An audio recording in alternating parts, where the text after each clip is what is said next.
Chidere Favour was a young girl of 17 years. She lived in Lagos, Nigeria, and like many young people in the city, she worked hard to survive. She was a sales girl in a small cosmetic shop in Agege. Agege is a busy area with many shops, markets, noise, traffic, and people moving from morning till night. Life there is not easy, especially for young workers. Favour worked long hours, stood all day, and followed instructions from the boss because she needed the job. She wanted to help herself and support her family. Her boss was a woman named Ibekwezi Nemeri. She was about 30 years old and owned the shop. She was older, more experienced, and in control of the workplace. Like many informal jobs in Lagos, there were no written contracts, no clear rules, and no protection.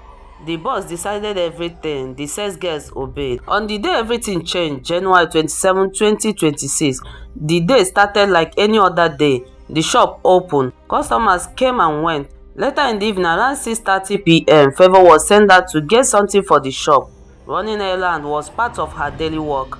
She walked through the crowded streets, passing buses, motorcycles, and traders. Lagos traffic was heavy and movement was slow.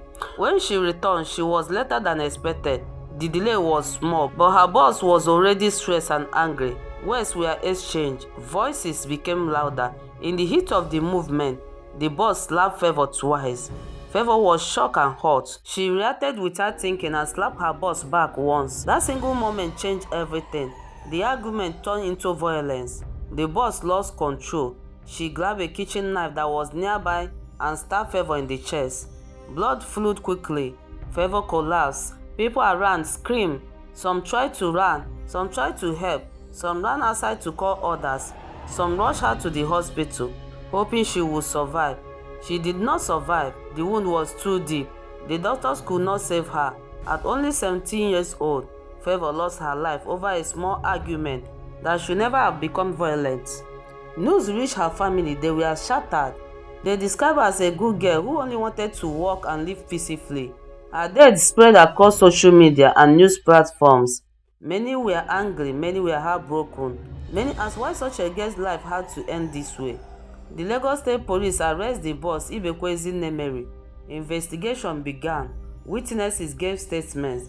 The shop was examined. Favour's body was taken to mortuary for further examination. The case became another painful example of how unsafe informal work environment can be for young people.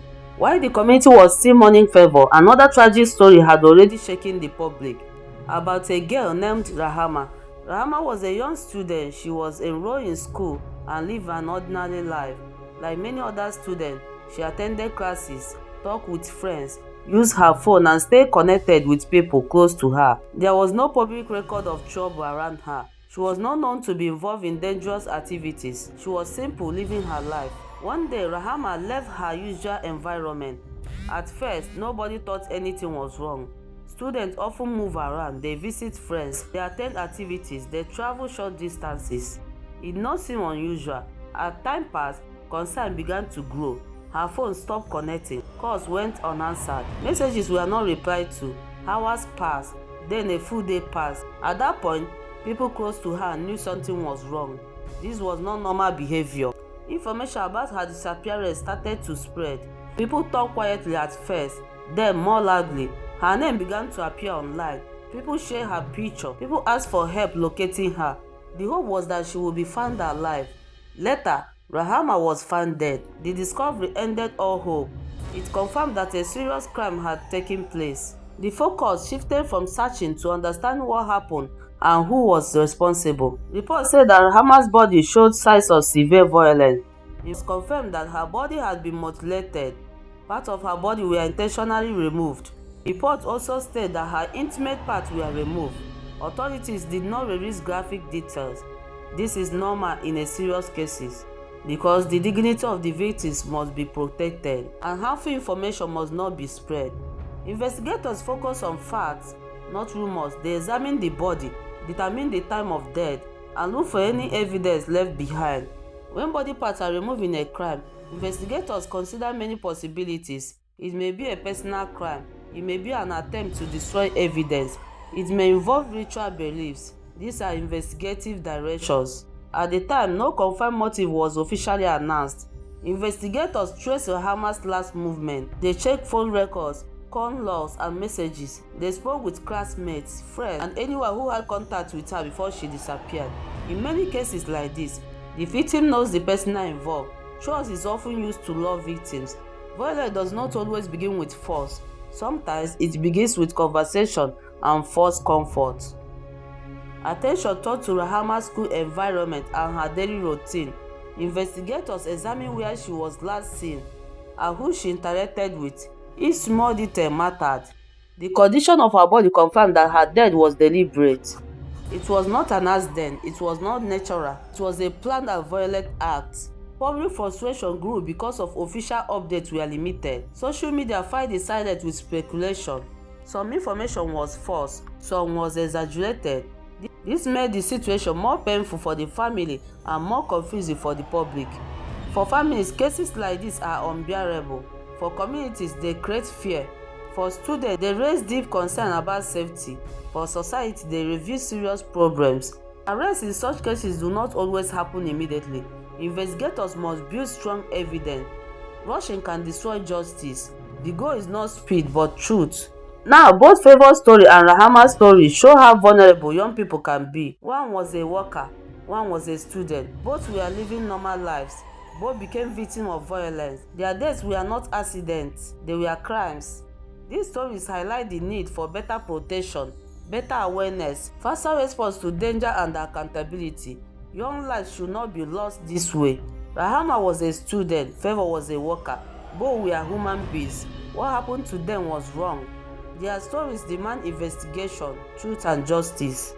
As these painful stories continued, another shocking report surfaced online. TikToker Diana Skies was reportedly found dead in her apartment in Uganda. This news added more fear, sadness, and confusion to an already heavy time. Many people were shocked because she was young, active online, and full of life. Her reported death reminded everyone that danger does not always come with warning. When stories like this happen, they teach serious lessons. One lesson is that people must be careful about where they go and who they trust. Not everyone who smiles or speaks kindly has good intentions. Safety should always come first. It is important to tell someone where you are going, who you are meeting, and when you plan to return. Another lesson is about silence. When people feel threatened, uncomfortable, or unsafe, they should speak up. Fear should not stop anyone from asking for help. Families, friends, and authorities can only help when they know something is wrong. Most importantly, these stories remind us that life is precious. Whether a student, a worker, or a content creator, every person matters. Society must take safety seriously. Family must stay together, and authorities must act quickly and transparently. The stories of Favor, Rahama, and Diana Skies are painful, but they should not be forgotten. They should push people to be more careful, more aware, and more supportive of one another. Awareness saves lives. Silence can cost lives.